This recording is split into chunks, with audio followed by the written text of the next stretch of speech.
안녕하십니까. 복막투석 재택관리 성과 및 사례 발표를 맡은 인제대 부산백병원 복막투석실 간호사 최나빈이라고 합니다. 반갑습니다. 발표 순서입니다. 부산백병원의 재택관리 현황을 발표 시작으로 시범사업 후 만족도 조사 결과와 복막투석 환자의 변화를 발표드리도록 하고, 이어서 재택사업 관련 본원 자체 프로그램에 대해 설명을 드리고, 재택사업 활용 포인트와 사례 발표 순으로 발표하도록 하겠습니다. 재택 시범 사업은 저희 병원은 2019년 12월 첫 모집할 때부터 시작해서 지금까지 이어오고 있고, 재택 대상자는 최근에 폐록 환자를 한번 정리 후에 총 111명 유지 중입니다. 저희 병원은 복막투석 환자를 전체 재택 대상자로 사업을 진행하고 있습니다. 그중 교육상담원은 교수님 진료 때 교육을 하고 피해 선생님께서 나머지 교육을 추가로 하게 돼서 평균 교육 시간은 1시간 이내로 잡고 있고요.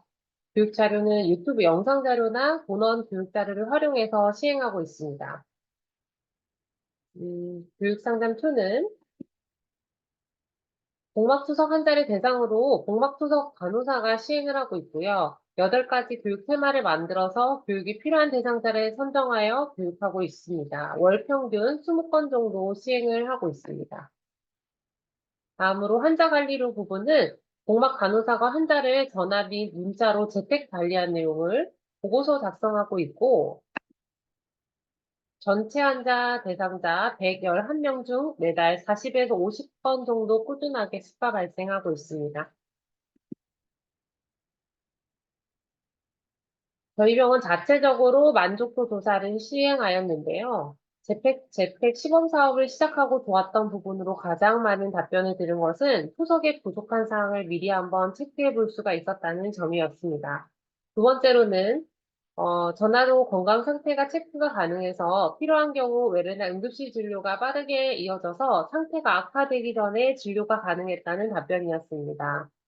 그 이외에도 정규 진료 시 문제가 있었던 점을 중간중간 점검을 해주셔서 관리에 소홀해지지 않았다는 평이 있었습니다. 재택 시범 사업 후 복막투석 환자의 응급실 내원 수가 감소했다는 연통계입니다.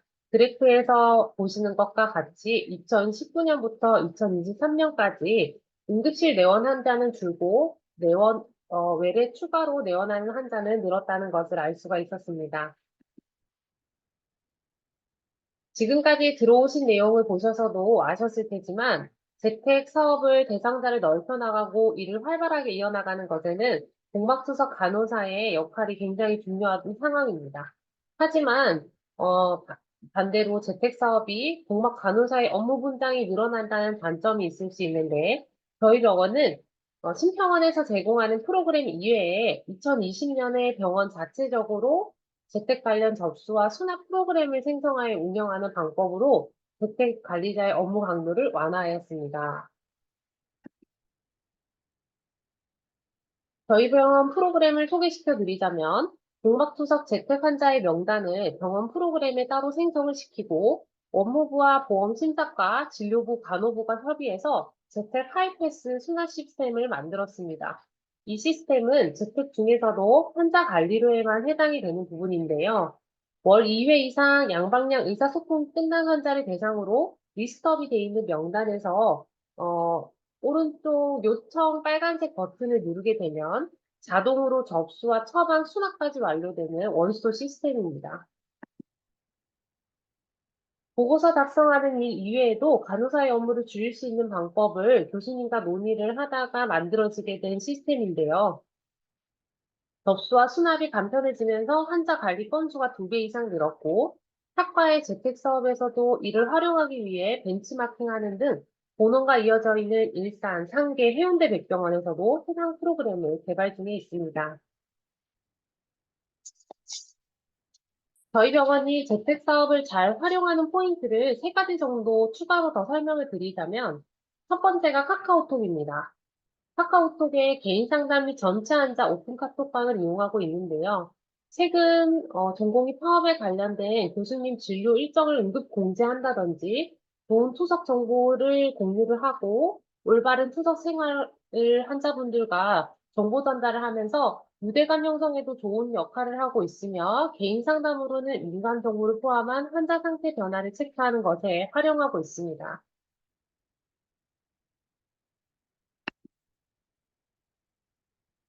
두 번째는 복막투석 환자용 게시판 활용입니다. 병원 관련 소식지를 전하기도 하고요. 재택에서 교육상담 2에 관한 8가지 테마 교육을 자료를 게시판에 공유를 해서 교육이 필요한 환자 이외에도 교육자를 보고 환자가 역으로 요청하는 경우도 발생하게 돼서 게시판이 재택사업 홍보 효과로도 이어지고 있는 것 같습니다. 교육 항목으로는 식이관리로 인, 칼륨, 단백질 교육을 실시할 수가 있고 부종관리나 수분관리 교육, 계획 양상이나 출구 부위 관리, 복막형 관리, 관찰 및 기록에 관한 교육으로 이루어져 있습니다. 부산백병원에서는 비슷한 연령층이나 성별, 투석 시작 연도별로 그룹을 형성해서 환자분들끼리 병원에 오실 때 같이 날짜를 맞춰 오신다든지 정보를 공유하게끔 연결고리 역할을 해왔었는데요. 재택사업에서 전문적인 교육을 받아서 긍정적인 효과를 본 환자분이 다른 환자분들과 이야기를 나누면서 좋았다는 등의 평가로 이어지게 되고, 나도 다음에 한번은 교육 신청을 해서 들어봐야 되겠다라는 등의 홍보 효과로 이어지는 것 같습니다. 이렇듯 한 사업을 확장해 나가는 것에는 시스템 구축도 중요하고, 좋은 프로그램을 만들어 놓았으면 환자분들께 홍보하는 것도 중요하다는 생각이 듭니다. 그리고 마지막으로 환자 관리 사례 발표를 하도록 하겠습니다. 환자 관리에는 3가지 방법이 있을 수 있는데요. 첫 번째는 쉐어소스를 통한 환자 관리입니다. 쉐어소스는 박스터 회사에서 제공하는 클라우드 기반의 환자 관리 플랫폼입니다. 쉐어소스를 재택에 적용을 하게 된다면 쉐어소스 화면에서 전날 기기투석 문제 알람을 체크를 하고 원인을 파악하기 위해 환자분과 통화를 시행하게 됩니다.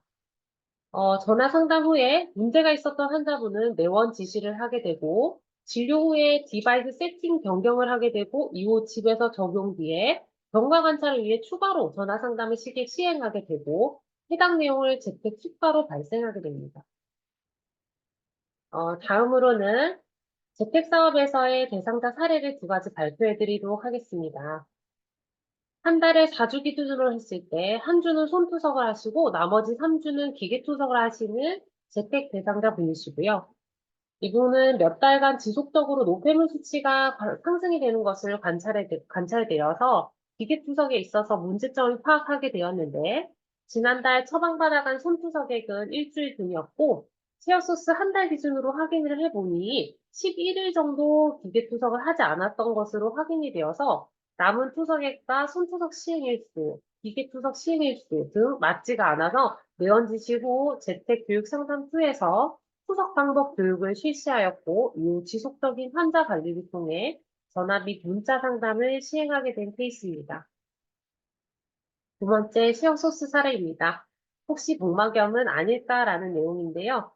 남자 55세 환자분이시고 평소 이분은 큰 문제가 없었던 분인데 갑자기 쉐어소스 상에서 기계투석 계획 알림이 울리면서 전화 통화를 시행하게 되었고 환자분은 투석액도 맑게 나오고 뭔가 기계에 에러 같다라고 말씀을 하셔서 하루 정도 더 지켜보자 말씀드리고 다음날 전화를 해보니 여전히 투석액은 맑게 나오는데 어제는 별로 아프진 않았는데 오늘은 배가 살살 아프다라고 말씀을 하셔서 종합해보니 3일간의 배액 관련 알람, 복통호소, 평소 기계 투석의 알람에 문제가 없었던 분, 조금 애매하긴 했지만 이 3가지 사항을 종합해보고 혹시 복막염은 아닐까라는 생각에서 내원 지시를 하게 되었는데 그 결과 환자 심하지 않은 초기 복막염 상태셨고 가정에서 할 수 있는 자가 항생제 치료를 시행하게 되었습니다. 재택에서 쉐어소스와 재택 대상자가 아니었더라면 이렇게 초기에 발견할 수 없었던 사례라고 생각합니다. 이처럼 쉐어소스는 재택 사업에 있어서 환자와 의료진을 연결해주는 브릿지 역할을 하게 됩니다. 쉐어소스를 통한 환자 관리 후 보고서 작성 시 자동 복막 투석 모뎀의 장착 이후에 체크를 하게 되면 실제 관리 횟수는 양방향 2회 이상이 아닌 1회만 충족이 되면 재택 수가를 책정할 수가 있습니다. 다음으로 전화 및 문자 상담에 대한 사례입니다. 정규 진료 시에 문제가 있었던 환자분을 재택 관리 항목으로 설정하게 되고 전화 및 문자를 이용해 재택 환자 관리를 시행하게 되고 해당 내용을 보고서 작성 후 재택 수가로 발생할 수가 있습니다. 전화 환자 관리 사례로 여자 68세 윤미땡님, 혈압이 높아서 전화 상담을 시행하게 되었는데요. 내원 지시를 하게 되었고 혈압약 변경을 하고 외래에서 부종 조절 교육을 하게 되고 귀가를 합니다. 다음날 혈압이 좀 떨어지셨는지 경과 관찰 위해서 전화를 드렸는데 어제랑 평소와 다른 말투로 말씀이 어눌한 증상이 있어서 즉시 응급실 내원을 지시하게 되었고 그 결과 환자는 ICH 초기 진단받아서 입퇴원 후 지금은 환자분 외래 잘 다니고 계시는 사례입니다. 이 환자분 같은 경우에도 재택 사례가 아니었더라면 빨리 발견할 수가 없었던 사례라서 굉장히 재택에 좋은 사례로 꼽히게 됩니다. 두 번째는 전화 상담 사례로, 51세 여자 이현땡님, 전화통화 시행 시 감기가 심하고 식은땀이 나는 증상이 있다 하셔가지고, 당일 외래 지시를 하게 되었고, 내원 당시, 체온 측정을 해보니 38도 이상의 고열과 피검사상의 CRP가 42, 체스트 CT상의 유모니아 진단에서 입원 치료 시행하게 된 케이스이고요. 이 환자분은 스스로는 감기 증상으로 판단을 하고 집에서 좀 쉬면 될 것 같다라고 생각을 하셨다고 하시더라고요.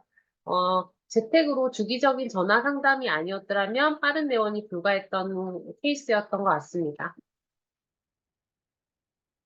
마지막 사례로 보통 전화를 하게 되면 식사는 하셨는지, 날씨 이야기나 혈압은 얼마신지, 부종은 없으신지 언제든 연락 주세요 등 다섯, 여섯 가지 정도의 이 똑같은 멘트를 하게 됩니다. 재택을 시작을 하고 나서부터 복막투석 환자 중에 혼자 사시는 독거노인 어르신들께서 전화가 와줘서 너무 감사하다는 말씀을 자주 하시는데, 실제로 지속적인 전화 상담으로 우울증 피로약을 드시던 분이 호전이 되었다는 케이스가 있었습니다. 이렇듯이 재택을 통한 전화 상담은 정서적 지지가 필요한 환자분에게 전담 상담자 역할을 하기도 하게 됩니다. 이제 강의를 마무리하면서 평소에 재택 시범 사업이 많이 발전되고 있지만 추가적으로 필요해 보이는 것을 생각해서 정리해 보았는데요. 첫 번째가, 아이고, 첫 번째가 재택자료 시스템의 업그레이드입니다. 선택 항목이 아직도 부족해서 체크해야 되는 항목이 없을 때 클릭을 꺼려하게 되는 경우가 많습니다. 선택 항목을 추가를 하거나 기타 체크란을 만들어 주셔서 추가로 기재할 수 있는 항목이 많았으면 좋겠고요. 매번 비슷한 말을 적을 때가 많은데 약속 차팅 같은 기능을 추가해보면 어떨까라는 생각을 들었습니다. 그리고 이 환자의 기본 정보값이 똑같은 경우가 있는데 그런 항목들을 조사를 하셔가지고 이전 값이 마이그레이션 되면 작성 시간 단축 및 업무 효율 극대화 등의 기대 효과가 있을 수 있겠습니다. 두 번째로는 재택 사업을 방문간호 사업으로 확대하면 좋을 것 같다는 생각을 했습니다. 내변 장애로 이동이 불가한 환자분이나 거동이 불편하신 어르신들의 가정 방문으로 재택 사업이 좀 더 체계적이고 전문적으로 발전될 수 있을 거라고 판단이 됩니다. 세 번째로는 병원에서의 지원입니다. 오늘 발표에서 말씀드린 저희 병원의 재택 수납 시스템 이외에도 더 좋은 재택 관련 시스템이 뭐가 있을지 각 병원별로 서로 고민해보면 좋을 것 같고요. 복막투석 간호사의 업무용 핸드폰이 없으신 병원에서는 재택 사업에서는 핸드폰이 필수라고 생각을 하고 지원을 해주면 참 좋을 것 같다는 생각을 했고, 또 마지막으로 간호사의 업무 특성상 재택을 아무리 열심히 더 해봐도 성과가 드러나는 직업이 아니기 때문에 각각 교수님들께서 잘한다고 업무 격려를 해주시거나 재택이 늘어남에 따라 인력 지원도 좀 추가로 해주시면 좋겠다는 생각을 했습니다.